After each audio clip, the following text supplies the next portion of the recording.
Hi everyone, welcome back to the second part of full syllabus English grammar for CBSE class 10 term 1 examination. And last class में हमने पढ़ा था, हमने tenses पढ़े थे last class में, हमने सब्जेक्ट वर्ब कॉनकॉर्ड पढ़ा था और हमने रिपोर्टेड स्पीच पढ़ा था, राइट? सो आज के सेशन में हम पढ़ने वाले हैं models, determiners and quantifiers. Quantifiers of course is a part of determiners, पर हम लोग क्वांटिफायर्स थोड़ा डिटेल में पढ़ने वाले हैं. और ये तीन जो टॉपिक है यही सबसे इंपॉर्टेंट टॉपिक्स है, तो मेक श्योर कि आप एक पेन और नोटबुक के साथ बैठे हो एंड आपने पूरा एकदम अच्छे से नोट्स बना लो ताकि 1 घंटे पहले एग्जाम के आप अच्छे से इसको रिवाइज कर सको. ठीक है, सो लास्ट क्लास में हमने टेंसेस पढ़े थे, और रूल पढ़ा था, हमने परफेक्ट टेंसेस पढ़े थे, हमने सबऑर्डिनेट कंजंक्शंस पढ़े थे, फिर सब्जेक्ट वर्ब अग्रीमेंट के सभी रूल्स हमने पढ़े हुए थे, right? So all of these notes are there in the link in the description box. ये सभी के नोट्स, ये हैंड रिटन नोट्स आप डाउनलोड कर सकते हो, so don't worry about it. Reported speech भी हमने पूरी पढ़ ली थी. So in today's session we will be starting with modal verbs. Now ये मॉडल वर्ब्स जो टॉपिक है, ये मॉडल वर्ब से सभी लोग सबसे ज़्यादा डरते हैं, सभी बच्चे सबसे ज़्यादा मॉडल वर्ब से डरते हैं, क्योंकि उन्हें लगता है कि यार मैम इससे ज़्यादा डिफिकल्ट और कोई टॉपिक आ ही नहीं सकता है. नाउ तुम्हें ये ऐसा इसीलिए लगता है क्योंकि you have clearly not understood the usages of it. तुमने हर मॉडल वर्ब का अच्छे से यूजेज नहीं समझा है, तुमने उसके अच्छे से नोट्स नहीं बनाए हैं. That could be a reason why you find it very difficult. So in today's session पूरा जो भी नोट्स है अच्छे से हम क्लैरिफाई कर लेंगे. So don't forget to like the video, subscribe to the channel, share with your friends, ताकि सभी को ये जो नोट्स है वो मिल सके. Free notes for everyone and a very very very top explanation as well for your last minute preparation. ठीक है, so let's get started everybody. So model verbs, now we know that there are a lot of model verbs. So हम लोग कौन से verbs पे focus करने वाले हैं? We will be focusing on model verbs such as can, could, may, might. Yes, of course इनके बीच में जो differences है वो भी हम लोग करेंगे, don't worry. shall, should, will, would, और कौन सा बच गया? Must. And the differences between must and should. Ought to, dare to, ये सभी एक्स्ट्रा है. ऑट टू, डेयर टू और डेयर, नीडंट, हैव, तो ये सब हम लोग पढ़ेंगे इन द इवेंचुअल स्टेजेस. ठीक है, so let's get started with the first model auxiliary verb must. Now the word must is very very very easy. ठीक है, मस्ट का मतलब क्या होता है कि तुम्हें ये करना पड़ेगा. It is mandatory for you to do it. कोई भी चीज़ अगर मैंडेटरी होती है, मैंडेटरी का मतलब है एक ऐसी चीज़ जो कंपल्सरी होती है. It is compulsory, it is 100% compulsory. Point number 1. Point number 2, if you don't do it there will be consequences. If you don't do it there will be consequences. There will be consequences. Consequences का मतलब क्या है कि कोई ऐसा punishment होगा या फिर तुम्हें कुछ you will get some sort of punishment, कोई टाइप की punishment मिल जाएगी अगर तुमने ये activity नहीं की तो. So for example, we all dash follow the traffic lights. We all dash follow the traffic lights. Now यहाँ पे अगर मैं आपको क्वेश्चन पूछूं, फॉर एग्जाम्पल से option number A should, option number B must, तो तुम यहाँ पे आंसर क्या करोगे? What will be your answer? Confusion हो जाएगा. तो पहली बात तो ऐसे समझो, पहली बात तो ये क्या मैं बोल सकती हूँ कि ये रूल है, ट्रैफिक लाइट्स को हमें करना ही चाहिए. We should do it. It's important for us to follow the traffic lights, क्योंकि ये रूल है, इट इज कंपल्सरी. वरना तो हमारी पूरी जो भी वर्ल्ड है वो एकदम इधर उधर हो जाएगा. तो ये कंपल्सरी है. Point number 1. पॉइंट नंबर 2, अगर तुमने ट्रैफिक लाइट्स को फॉलो नहीं किया तो तुम्हें क्या, एक फाइन भरना पड़ेगा, पनिशमेंट होगी, एक कॉन्सिक्वेंस होगा एक टाइप का, राइट? सो ऐसी एक्टिविटी जो तुम अगर नहीं करते हो तो उसके कॉन्सिक्वेंसेज होंगे. फॉर एग्जाम्पल यहाँ पे फाइन भरना पड़ेगा, तो वहां पे तुम यूज करते हो the word must. So your correct answer is must. We must follow the traffic lights. So what is the definition of must? Must वो word है, must is used where if you don't follow it, अगर तुम activity नहीं करते हो तो उसके कोई consequences हो जाएंगे. should on the other hand, should कहाँ पे यूज करते हैं? should एक ऐसा वर्ड होता है जो हम यूज करते हैं फॉर एन एडवाइस. अगर हमें कोई एडवाइस देना है, अगर हमें कोई सजेशन देना है, या फिर हम ऐसे बोल सकते हैं कि it is not 100% compulsory. not 100% compulsory, but it is better if you do it. But it is better if you do it. So for example, we dash obey our parents. ठीक है, we dash obey our parents. Now ये example अगर हम लेते हैं तो क्या मैं तुम्हें फोर्स कर सकती हूँ कि नहीं देखो तुम्हें अपने पेरेंट्स को ओबे करना ही करना है, अगर तुम नहीं करोगे तो मैं तुम्हारी बहुत पिटाई करूंगी. क्या मैं तुम्हें ऐसे कर सकती हूँ? क्या मैं तुम्हें ऐसे फोर्स कर सकती हूँ?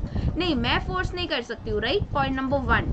पॉइंट नंबर 2, क्या मैं ये बोल सकती हूँ दैट वी लिखा हुआ है, दैट मीन्स मैं एक जनरल स्टेटमेंट दे रही हूँ, मैं जनरली बता रही हूँ कि जनरली ये एक अच्छी बात होती है. It is a good thing, it is a moral duty, it is a good thing अगर हम ऐसा करते हैं. Right, it is a good thing अगर तुम ऐसा करोगे. तो फोर्स नहीं कर रही हूँ मैं तुम्हें, बट अगर तुम करोगे तो इट इज बेटर, ये अच्छा होगा.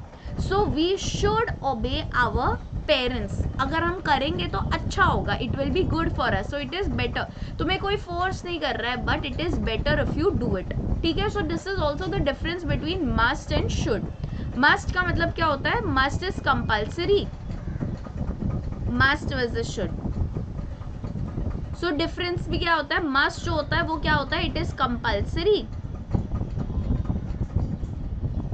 whereas should it is not compulsory. Must, it is 100%. If you don't do it, there will be consequences. If you don't do it, there will be consequences. And should is usually for an advice. If you do it, it will be better. If you do it, it will be better. So for example, अगर मैं तुम्हें यहाँ पे question देती हूँ, the doctor suggested that I dash have my medicines regularly. This is statement number 1. ये मेरा statement number 1 है. And statement number 2, we dash have our medicines regularly. Now if you take both of these sentences, दोनों ये अगर हम लोग sentences लेते हैं, द डॉक्टर सजेस्टेड, तो क्या मैं ये बोल सकती हूँ कि डॉक्टर ने हमें एक एडवाइस दी है. Right. So the doctor suggested that I should have my medicine, क्योंकि डॉक्टर ने ये एडवाइस दी है. बट अगर मैं ये स्टेटमेंट ले रही हूँ, we dash have our medicine regularly, तो क्या मैं ये बोल सकती हूँ कि अगर हम मेडिसिन नहीं लेंगे तो कॉन्सिक्वेंसेज होंगे. What are the consequences? Consequences, हमारी हेल्थ बेटर नहीं होगी, हमारी हेल्थ खराब हो जाएगी. Right. So we must have our medicine regularly. So this is the difference between should and must. यहाँ पे हमारे डॉक्टर हमें एडवाइस दे रहे हैं, यहाँ पे मैं इन जनरल बोल रही हूँ कि अगर हमने ये एक्टिविटी नहीं की तो उसके कॉन्सिक्वेंसेज होंगे. सो this is the difference between should and must and should. Next is can versus could. Now ये जो वर्ड कैन है, ये दिखाता है हमें कि ये हमारी एबिलिटी है. एंड ये जो होता है, ये यूज होता है प्रेजेंट एंड फ्यूचर टेंसेस में. वेराज कुड जो है, ये पास्ट एबिलिटी में दिखाता है, past tenses. And it is also used if you are asking somebody, if you are asking someone else, you are asking someone else to do something. So for example, when I was young, I dash do it.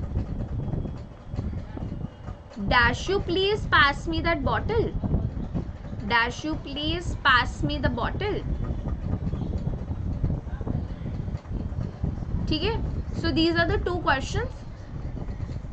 Now when I was young, so क्या मैं ये बोल सकती हूँ कि over here I'm talking about my past, मैं यहाँ पे past के बारे में बात करूँ कि मैं जब भी छोटी थी, तो because it is in a past form, because it is in a past tense, मैं यहाँ पे बोलूँगी when I was young I could do it.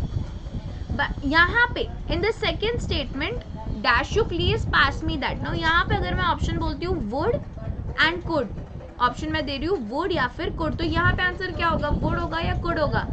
So this is a rule कि अगर तुम किसी और को पूछ रहे हो कुछ काम करने के लिए, तुम किसको बोल रहे हो, you are asking somebody else, right. तुम किसी और को पूछ रहे हो काम करने के लिए, you are asking somebody else, तो यहाँ पे आ जाएगा could you please pass me that, right. Would on the other hand is used if you are asking for a permission, या फिर तुम एक रिक्वेस्ट कर रहे हो, या फिर एक इमेजिनरी सिचुएशन होती है अगर, तो तब जाके हम यूज करते हैं। So it would be wonderful if I could come over, अगर मैं आ सकती तो ये बहुत ही ज्यादा अच्छा होता है। Something that is an imaginary situation, something that is unreal, तो वहां पे हम लोग वुड यूज करते हैं। For example, I would be a millionaire if I had studied hard. If I had studied hard. तो अगर मैंने हार्ड वर्क किया होता तो मैं अभी मिलियनर होती। तो if I would have done it, अगर मैंने किया होता, I've not done it, right, मैंने किया नहीं है, but if I would have done it, अगर मैंने किया होता तो I would have been a millionaire. So that is the difference between would and could. Next is may versus might. Both of them will show possibility या फिर prediction. Possibility या फिर prediction, both of them show 50-50. Whereas must जो होता है वो दिखाता है कि ये 100% compulsory है। may का मतलब है कि 50-50. Now the difference between may and might majorly is that may जो होता है वो दिखाता है कि हमारी जो probability है किसी चीज की, probability is high, whereas might जो है वो दिखाता है हमें कि the probability is low. अगर सेंटेंस में कुछ भी नहीं लिखा है, if no reference is given, then you go with the word might. So for example, अगर मैं यहाँ पे एक एग्जाम्पल लेती हूँ, it might rain today. यहाँ पे कोई कॉन्टेक्स्ट नहीं दिया हुआ है, नथिंग, मैं सिर्फ ऐसे बता रही हूँ कि it might rain today. But अगर मेरा स्टेटमेंट ऐसा होता, the clouds are dark, it dash rain today, तो यहाँ पे तुम्हारा आंसर क्या होता है, यहाँ पे मेरा आंसर होता द क्लाउड्स आर डार्क। जो क्लाउड्स है वो बड़े डार्क है, the clouds they are very dark, and because of that मैं ये प्रिडिक्ट कर सकती हूँ कि यार आज हो सकता है rain. So the clouds are dark, it may rain today, the possibility of raining, जो पॉसिबिलिटी है रेन होने की वो बड़ी हाई है। But because in this one यहाँ पे कोई भी हमें कोई कॉन्टेक्स्ट नहीं दिया है, तो we'll say that the probability is low. So जब भी पॉसिबिलिटी ज़्यादा होगी तो I will say it may rain, but अगर पॉसिबिलिटी कम होगी तो इट माइट रेन टुडे। अगर एक एक्शन पॉसिबल है, for example we dash go to dinner after 7 PM, तो ये क्या मैं बोल सकती हूँ कि ये एक पॉसिबल है ना, this is not an impossible situation, right. This is, can I say that this is a possible situation? Of course this is a possible situation. तो ऐसे सेंटेंस में मैं क्या बोलूंगी, we may go to dinner today, because ये possible है, it is a doable, it is not something new. So we may go to dinner today after 7 PM, because the possibility is high, और ऐसा हो भी सकता है, it is a doable action. So that is the difference between may versus might. So this was a little bit about modal auxiliary verb. ये था थोड़े modal auxiliary verb. कोई भी डाउट हो तो feel free to put in the comment box below, and I would highly suggest that do your Wren and Martin में से एक बार सभी solve कर लो, and I'm sure that you will be very clear with it. But ये जो modal verbs है, they will be very helpful for your last minute preparation, क्योंकि यही जो है यही सबसे main modal verbs है, ठीक है। चलो, so let's move on to the next one now, that is your quantifiers. Now quantifiers are 10 times more important than determiners. Quantifiers is 10x more important than determiners. Why? Because determiners, all the other determiners, they are like, अगर मैं determiners का ऐसे chart बनाऊं तो ये जो part है ये दूसरे सब determiners है, और ये जो remaining पार्ट है these are quantifiers. ये इतना बड़ा important chunk है of your entire determiners. So we will only go with the important rules जो तुम्हें help कर सकते हैं in your final examination. So let's get started. The first is difference between many and much. Now many जो word है, many will be used with countable nouns, whereas ये जो word much है, this will be used with uncountable nouns.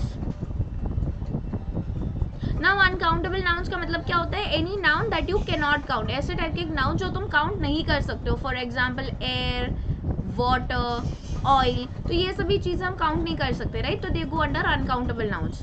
But अगर मैं countable noun के बारे में बात करूँ तो for example chairs, tables. So all of these go under countable noun. 1 chair, 2 chair, 3 chair. तो मुझे बताओ hair किस में आएगा? Hair will be countable or uncountable? क्या मैं हेयर को काउंट कर सकती हूँ? Can I count my hair? I have 1 hair, 2 hair, 3 hair? No, right? So this will be an uncountable noun. So for all my countable noun, chairs, tables etcetera, मैं many word use करूंगी. For any uncountable noun I will use the word much. Both of these show that it is high in quantity और high in number. ठीक है? For example let me take a question. There are dash, there are dash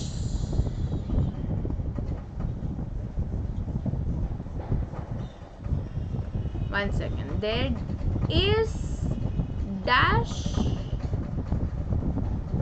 water in the tank, and the second question is there are dash tanks with water. So let me know guys in the chat box, in the comment box below कि इन दोनों के answers क्या होंगे. They will be very very very helpful. इन दोनों के answers मुझे comment box में बता देना, ठीक है? Now the next one is the difference between little and few. Now both of them little and few, both of them show कि it is less in quantity. Both of them show कि it is less in quantity, quantity उसकी कम है. But little जो है it is used for uncountable nouns या फिर plural nouns, and few जो है it is known for countable nouns. So for example अगर मैं यहाँ पे तुम्हें question दूँ, there are dash moments left unsaid. So यहाँ पे आंसर क्या हो गया? Moments. Can I count the moments? Are they countable? क्या मैं काउंट कर सकती हूँ? I have 1 moment, I have 2 moments, I have 3 moments. Yes, I can count them. So there are few moments left unsaid. ठीक है? If I take another example, there is dash juice in the kitchen. There is dash juice in the kitchen. तो यहाँ पे क्या आएगा? few आएगा कि little आएगा? What will be your answer? Now of course juice जो है क्या मैं उसको काउंट कर सकती हूँ? I can't count it. So there is little juice in the kitchen. ठीक है? पर अगर मैं यहाँ पे बोलूँ bottles, juice bottles, अगर मैं यहाँ पे बोल रही हूँ juice bottles, there are few juice bottles in the kitchen. So then your answer will be few over here. क्यों? क्योंकि मैं किसके बारे में बात कर रही हूँ? मैं बात कर रही हूँ हमारे bottles के बारे में. I'm talking about the bottles, and because bottles is countable, I use the word few. यहाँ पे juice जो है वो uncountable है, इसलिए मैं word use कर रही हूँ मेरा little. ठीक है? So this is the difference between little and few. Now comes the most important part, that is the difference between a little and little. Now always remember कि जहाँ पे भी article होगा, whenever you have an article, it will always show a positive note. हमेशा एक positive चीज़ बताएगा. Whereas अगर article नहीं होगा तो ये एक negative effect देगा, एक negative impact देगा. So if I take an example, there is dash juice in the kitchen. Let's bake a cake. ठीक है, और let me remove juice and let me put the word milk over here instead. There is dash milk in the kitchen. Let's bake a cake.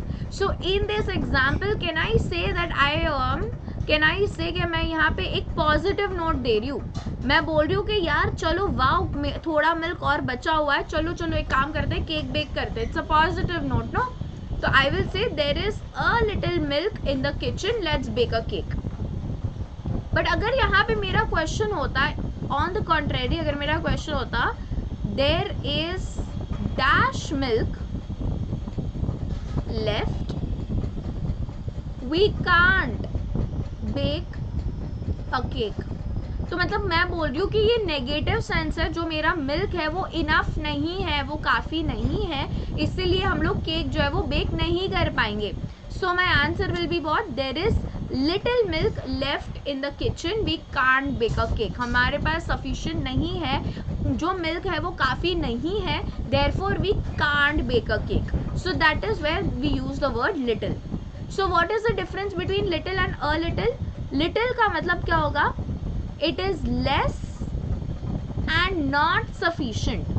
It is less and not sufficient. whereas अगर मैं बोल रही हूँ a little, तो a little का मतलब क्या होगा? It is less but it is enough. कम है पर काफी है, कम है पर सफिशिएंट है. So the word a little will always give a positive note and little will give a negative note. So चलो एक होमवर्क देती हूँ मैं तुम लोगों को, इसका आंसर बता दो. There is dash juice in the fridge for you. There is dash juice in the fridge for you. इसका आंसर क्या होगा? जल्दी से चैट बॉक्स में बता दो. चलो चैट बॉक्स में बताओ, मुझे बता दो इसका आंसर क्या होगा. There is dash juice in the fridge for you मतलब तुम्हारे लिए जूस है, कम है पर वो काफ़ी होगा.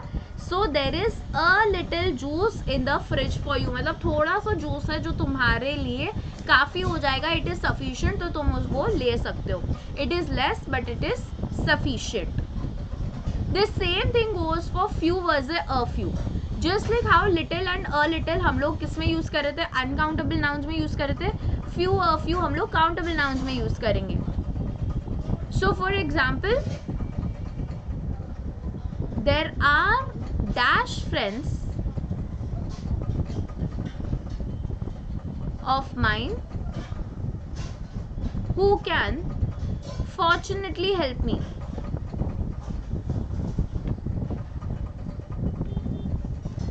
Question number 1. Question number 2. I have dash friends in the city. And question number 3, dash friends of mine have made it to the billboard. ठीक है? So these are 3 sentences that I have. So let us understand all the 3 individually and understand. There are dash friends of mine who can fortunately help me. So can I से कि ये sentence एक मुझे positive impact दे रहा है, मतलब थोड़े friends हैं जो मुझे हेल्प कर सकते हैं और इसीलिए मैं बहुत ही लकी हूँ कि मुझे फ्रेंड्स हेल्प कर सकते हैं, right? So it is a positive note. So what do you say? There are few friends और a few? Very good. There are a few friends of mine who can help me and fortunately they can help me. तो ये positive note impact कर रहा है. Next is I have dash friends in the city मतलब मेरे पास less number of friends है. I have less number of friends in the city. So it means I have few friends who live in the city. तो few का मतलब क्या होता है? less number of. I have few friends in the city. I have less number of friends in the city. कुछ भी अगर नहीं दिया है, कोई भी context नहीं दिया हुआ है, तो you go with the word few. And last question, dash friends of mine have made it to the billboard. तो क्या मैं यहाँ पे बोल सकती हूँ कि I am very happy positive way में कि मेरे पास बहुत सारे फ्रेंड्स हैं, पर उसमें से थोड़े जो मेरे फ्रेंड्स हैं उन्होंने बिलबोर्ड पे अपना धब्बा लगाया, उन्होंने बिलबोर्ड अपनी रैंक बनाई है, right. So a few friends of mine have made it to the billboard. तो they are less but they are sufficient and it is giving a positive note. So जैसे ही हमने हमारा a little was a little किया, just the way we did a little was a little. Little is also what? Less in quantity, and it will give a negative impact, whereas a little is, it is less but it is sufficient. Similarly for few was a few. Few means it is less in number, and a few means it is less but it is sufficient. It is giving a positive impact. Next is some versus any. Now ऐसे सोचो, suppose मेरे पास 100 rupees है, ठीक है, 100 rupees है. 100 सम का मतलब है थोड़ा, एनी का मतलब होता है कोई भी, ठीक है, कोई भी. Are there any, is there any amount, is there any amount that you have?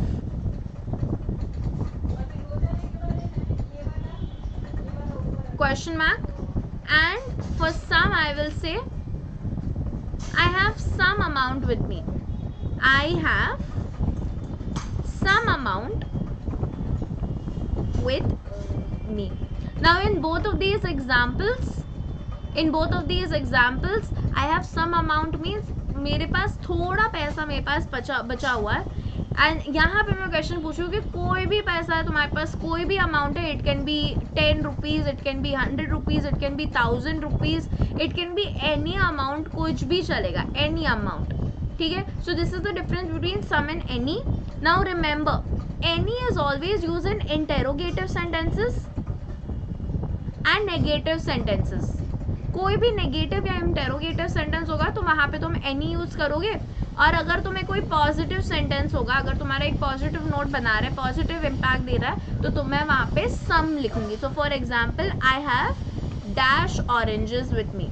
I have dash oranges, I have some oranges, मतलब मेरे पास थोड़े ऑरेंजेस है. I have some oranges with me.